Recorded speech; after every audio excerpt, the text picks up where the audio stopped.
Le Sénégal pourra-t-il réussir à conserver son titre, déjà à pouvoir sortir de sa poule? Question importante qu'on est en droit de se poser après le tirage au sort qui met les Lions de la Teranga dans le groupe de la mort. Faut-il s'inquiéter ou pas? On en parle dans cette vidéo.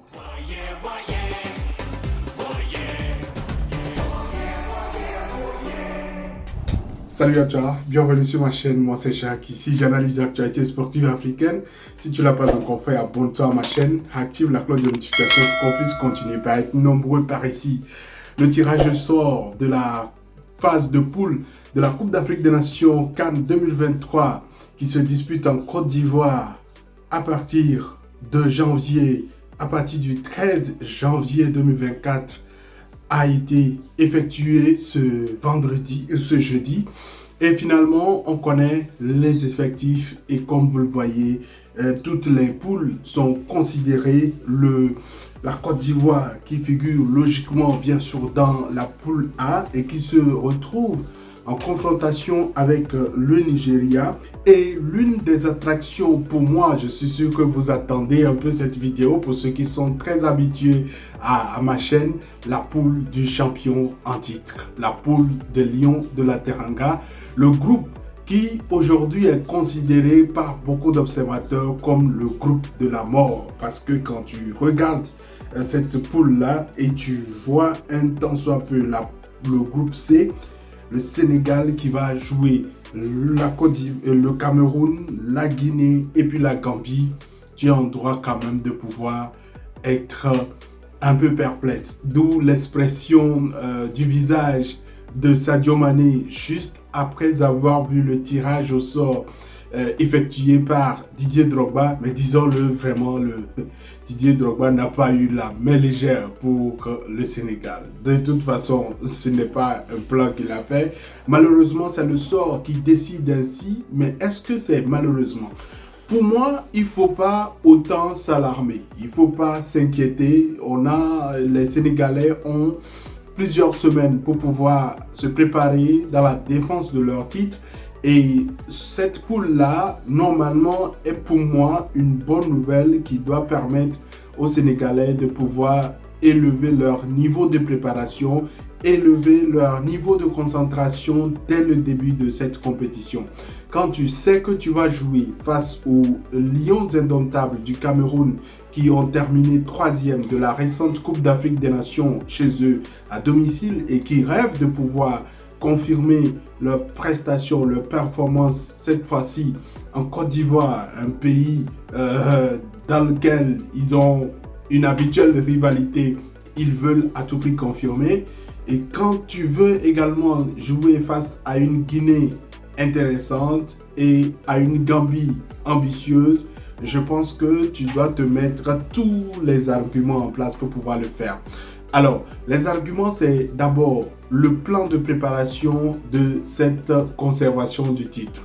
Comment pouvoir se préparer de la meilleure manière? Quelle est la stratégie? Quels sont les joueurs sur lesquels miser pour pouvoir vraiment réussir sa préparation? Pour moi, ce sont les aspects les plus importants. Au-delà de ceux qui crient que le Sénégal est dans la poule de la mort, l'aspect le plus important, c'est la meilleure préparation. Comment se donner tous les outils pour pouvoir réussir cette campagne.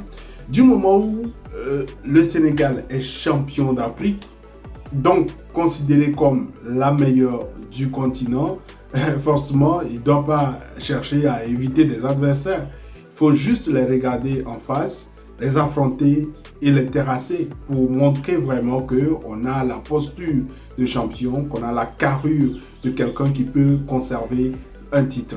Déjà, il y a une très bonne nouvelle. La bonne nouvelle, c'est que on peut conserver son titre. Même si ces dernières années, cela n'a pas été le cas, on peut conserver son titre. L'Algérie n'a pas réussi lors de la récente Coupe d'Afrique des Nations, sortie déjà dès le premier tour à la CAN en Côte d'Ivoire et au Cameroun. Mais l'Égypte a eu à conserver son titre. Et donc, ça veut dire que le Sénégal a la capacité de pouvoir conserver son titre s'il se prépare de la meilleure des manières. Ça, c'est la première nouvelle. La deuxième nouvelle, c'est que les Sénégalais, la sélection sénégalaise a un effectif de qualité, un effectif qui peut lui permettre d'être assez ambitieuse. Il ne faut pas jouer les petits seins pour dire oui, on a peur et tout ça. Ici, c'est la Coupe d'Afrique des Nations. Il n'y a pas besoin de pouvoir avoir peur. C'est juste une question de logique à respecter. Et aujourd'hui, quand on regarde les qualités des effectifs, le Sénégal peut quand même regarder d'autres sélections africaines en face et dire qu'elle a également de gros arguments. Parmi les sélections africaines qui peuvent estimer avoir de la qualité dans leurs effectifs, je pense qu'on peut citer logiquement le Maroc, logiquement l'Algérie qui est en train de ratisser l'âge sur cette dernière semaine avec certains binationaux qui décident de pouvoir venir jouer également pour la sélection algérienne. On ne va pas oublier également la très grosse qualité du Nigeria. Donc pour moi, il y a quand même de la qualité dans ce type d'effectif.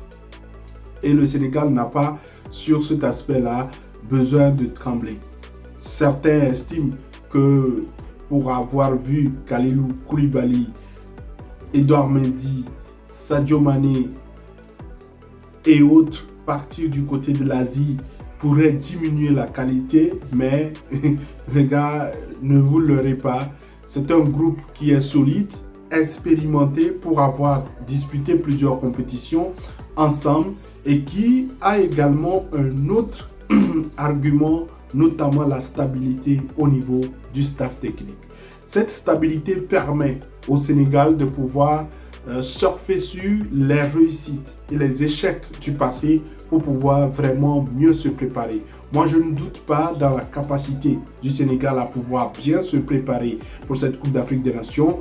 On a vu comment ils ont démarré la prestation au niveau de la dernière Coupe d'Afrique des Nations au Cameroun avec une phase de poule assez mitigée. J'étais d'ailleurs dans les tribunes lors de la phase de poule de cette Coupe d'Afrique des Nations.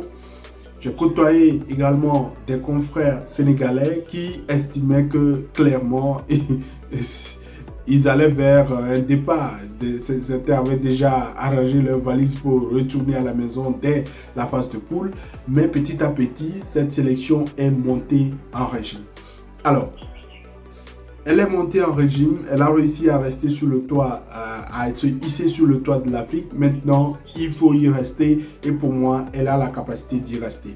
Mais il faut faire extrêmement attention parce que les adversaires ne sont pas de petits adversaires. Voilà pourquoi des observateurs estiment que c'est un groupe de la mort. Le Cameroun, comme je l'ai dit, a de grandes ambitions et veut à tout prix faire mieux que la 3e place de la dernière Coupe d'Afrique des Nations. À côté, il y a la Guinée. Le Sili national, certes, a parfois des résultats qui sont mitigés, mais qui ne reflètent pas en réalité la qualité de son effectif. Le premier gros argument de la Guinée, ce n'est pas Naby Keita. Le premier gros argument pour moi, c'est Serhou Guirassy qui aujourd'hui est le meilleur attaquant au monde. Depuis le début de cette saison, il ne faut pas trembler. Meilleur attaquant au monde, c'est le meilleur buteur dans les grands championnats européens actuellement avec 13 réalisations, je crois, en 7 matchs. Et ce qui montre sa capacité offensive à pouvoir apporter à sa sélection également. Parce que c'est un joueur qui est assez investi, déterminé à pouvoir apporter. Et peut-être que ce serait un gros argument de plus pour le Sili national qui veut faire mieux que les 8e de finale où ils avaient été sortis notamment par la Gambie de Tom Saintfiet. Une Gambie qui se retrouve dans cette poule, quart de finaliste de la dernière Coupe d'Afrique des Nations, avec d'ailleurs même sorti dans les derniers instants.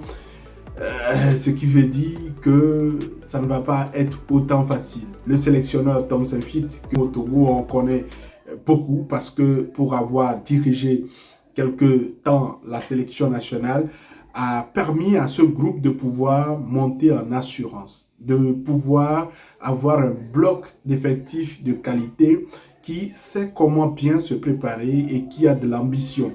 La solidité de l'effectif de la Gambie peut être un vrai argument dans la meilleure prestation de cette sélection à la prochaine Coupe d'Afrique des Nations. Voilà pourquoi Tom Saintfiet le dit, oui, on est dans une poule difficile, mais on ne timbre pas.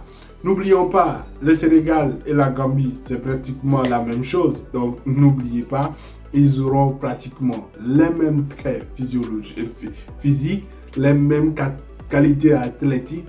Et donc, ce serait forcément un gros choc entre frères. J'imagine un peu ce match. Mais quoi qu'il en soit, c'est le sort qui a décidé d'opposer des frères.